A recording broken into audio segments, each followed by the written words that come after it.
This is lecture 10, An Introduction to Politics. I'd like to call this the imperative of politics, whose version of being political, though. So when we think comparative politics, as I mentioned in my previous lecture, there are ways of comparing politics within a liberal democratic system itself.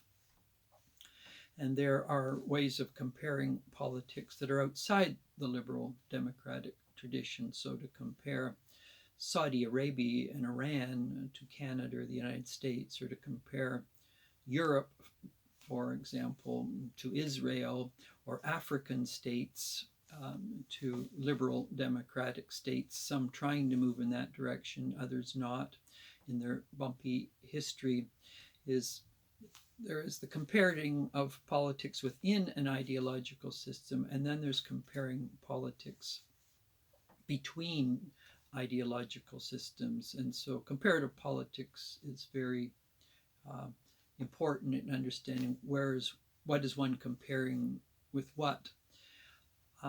The element, though, of comparing politics is also significant is when many people think politics, the danger is always, and this is always a temptation in political science, is politics equals the state. Politics equals state structures. Politics equals political parties. It equals legislatures. It equals the judiciary. It equals senates. It equals House of Representatives in Canada. House of Commons can equal the Senate. It can look at presidential tradition. It can look at a prime ministerial tradition. But what that approach is, it's a structural question. It's an institutional question. And so when one approaches politics, there's one whole tradition when comparing politics, and it's merely the comparing of different institutions and how parties work and how elections take place. And so that way of looking at formal politics, as I said, and elections, parties, legislatures, judiciary, law, constitutions, this is one way of looking at politics and comparing different political traditions, both historically and in the present tense. Or one can look at state systems, particularly since Westphalia, and the whole role of state sovereignty and the notion that one state does not have the right to interfere with another state in terms of sovereignty. And so that becomes a statist approach to looking at politics. The other is to look at regional organizations. So between larger sort of global organizations such as the United Nations or previously the League of Nations, there are these global organizations. But between the larger global organizations in comparative politics and statist politics, there are regional organizations. So, for example, the EU, the European Union, is an attempt, certainly in its origins and as it continued to grow, a certain worry about the emerging American empire, and the EU was seen as increasingly so the United States of Europe. Now, any regional organization, whether in Europe or whether in Africa or whether in the Middle East or Latin America, these are mediating organizations between the state or state sovereignty and larger international organizations such as the United Nations and the various branches that flow out of the United Nations as the leading intergovernment organization in the world. So these regional organizations live in the tension between state sovereignty or the Westphalian tradition, and then how can a region or an area work towards the common good? And this is the tension. So in Europe, I mentioned earlier, the EU or the European Union, you have various states who feel that, particularly, say, France and Germany in the EU, who contribute some of the greatest amount to the EU. There are those who argue, say, England, certainly Brexit, which has pulled out, and countries like Norway or Sweden. I lived in the early 70s, I lived in Switzerland and in Norway at different periods of time. There's a tendency of countries like England, Norway, Switzerland, other states in Europe that feel by belonging to the EU, they're funding the organization, but in fact, they're funding weaker states and they're not getting back what they're contributing to. So, why belong to an organization which is bleeding one economically, and the profit loss is something that is not balanced properly? Now, when England Brexit pulls out of the EU, the accusation was, well, it's racist, issues of immigration, the issue of refugees. This is essentially a racist move to get back to pure white England, or it's a right-wing movement. And that's one way of understanding the Brexit. But there's a deeper way of looking at it also, in that what does a country gain by belonging to the EU economically and various forms of trade, of free trade between countries, and what does it lose in the process? Because some of these bigger states like France, Germany, England, they were contributing massive amounts of money to the EU, and then you had weaker states and states which were economically going through crisis, that some of these stronger states were coughing up all sorts of money, and the question was, to whose benefit? And the argument was that some of these states which were going through difficult crisis, like Italy and Greece, they had made decisions which led to that. So why should wealthier states bail them out, and under what conditions? And why stay in the EU if in fact the cost-benefit analysis is not profitable? And so countries like Norway, Switzerland, England pulling out via Brexit, as I said, some would argue this right-wing tradition was really contra immigration, refugees, a purist England on the right. But there's far more to the discussion of Brexit than merely that, without ignoring also that argument. But the dangers, again, is simplifying the analysis of Brexit in England. Certainly Norway and Switzerland and other countries in Europe who do not belong to the EU.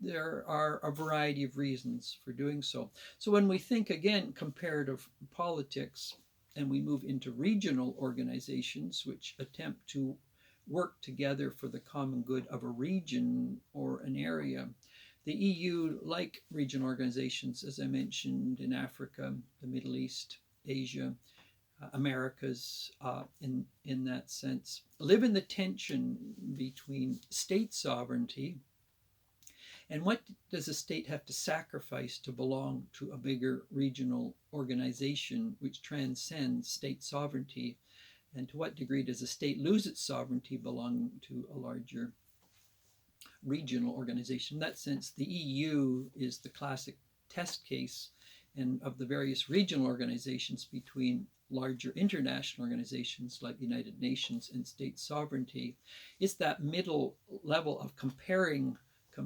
regional forms of politics versus larger international with state sovereignty itself. All of those approaches, though, tend to focus on, once again, institutions and legislatures and law and courts and parties.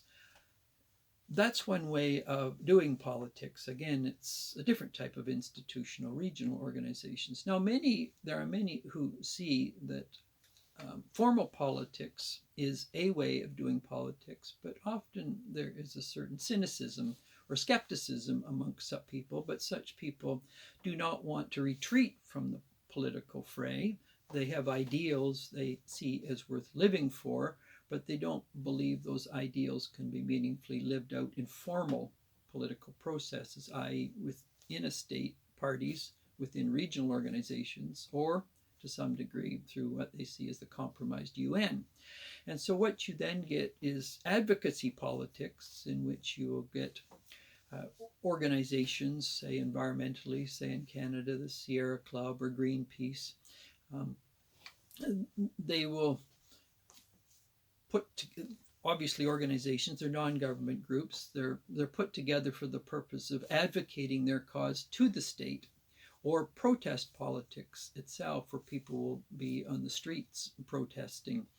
And so to them, this is politics. It's the politics of advocacy, it's the politics of protest. And usually there's a difference between the politics of advocacy and non-government organizations which embody those politics of advocacy, and the politics of protest, which can often be erratic, can be unpredictable, it can be sit-ins, it can be marches. It's protest, and it can be, say, in BC, the pipeline issue, in which they feel government is not listening, putting pipelines through which interfere with First Nations concerns, environmental concerns, elements of green politics. Often within formal green politics, you'll get advocacy groups as well as protest groups. And so another way of doing politics is advocacy or protest politics. Some are organizations, some are just people stepping up in the midst of a hot button issue, whatever it may be at different times. It can be oil, it can be environmental, it can be animal rights, it can be economic issues. There's a variety of issues that people feel that the state, the ship of state, cannot be trusted. You know, this way of thinking was anticipated over 500 years ago by Thomas More in his fine little pamphlet, Utopia, in which Raphael was in England at the time. More was Lord Chancellor of England, and this was a period of which people saw themselves exploring the New World, which was, of course, an old world, and people were living in it. But Raphael, as part of an English delegation, heads to Central America. And he lives there for a few years. The sun is always shining. There are no wars. Relationships are harmonious. The weather is always nice. A work day of a few hours. It's a utopia in that sense. Raphael then returns to England's fair and pleasant land, and More, Thomas More, is still Lord Chancellor under Henry VIII. And he says, given England's unjust reality, the gap between the wealthy and the poor, the working class and the aristocrats, how can we make England a utopia in the same way that Central America was from Raphael's particular experience? So More says, well, if you're willing to get on the ship of state with me, we can sail a ship of state from the shoreline of injustice we don't want across the waters of political turbulence to the shoreline we do want. So Raphael then starts at this point arguing and complaining to More, well, I wouldn't be able to trust the sailors on the ship. I would have to compromise. There would be people I would not get along with. And so he hands out a laundry list of reasons why he can't trust the political process and the people who are a part of it. And More says to him, you know, the danger of you, for you, the perfect has become the enemy of the good, and politics is always about imperfect goods that we can bring about.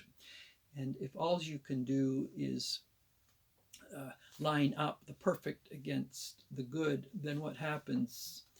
Essentially, Raphael, you're fated to do protest and advocacy politics. So you'll forever be on the shoreline throwing stones at the ship of state, ranting about the imperfection of the ship of state, the conflicts of the sailors on the ship of state, but you're not in a position to actually deliver the goods that you idealistically hold high. And so politics of the advocacy protest types is always advocacy and protest to those on the ship of state. And so if one hopes to go beyond just protest and advocacy to actually bringing change, then protest and advocacy politics, which is sort of parapolitical politics, some see it as genuine politics, but it's not in the formal sense of politics. And so More in Raphael discussion, in that sense, anticipates the protest advocacy politics of today and the cynics who hold ideals high, but in terms of interpreting and applying how those ideals can actually be implemented by the ship of state, because the perfect is the enemy of the good, they don't get involved. So they're cynics of the formal process, but the irony is they constantly have to apply to the formal process to imperfectly achieve the goals they hope to attain. So they're caught, their hyper idealism makes them cynical